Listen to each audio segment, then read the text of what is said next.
ngene. Maling sing nyolong pustaka Jamus Klimasada mau tak pasrahke hukume hukum Werkudara. Wah, yo tak tampa.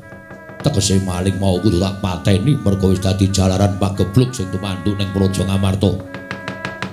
Sapa kandha bakal tak goleki yen perlu aku dhewe sing bakal mateni. Lahir batin, yo lahir batin. Supaya mantep pun Kakang Siadi sumpao. Sumpao. Sekseni kiblat papat segara gunung isine rina wengi. Sumpahe Werkudara tak seksekake marang jagat raya mesti wong mau tak pateni sing nyolong pustaka Jamus Klimasada. Werkudara, hawa. Rungokno.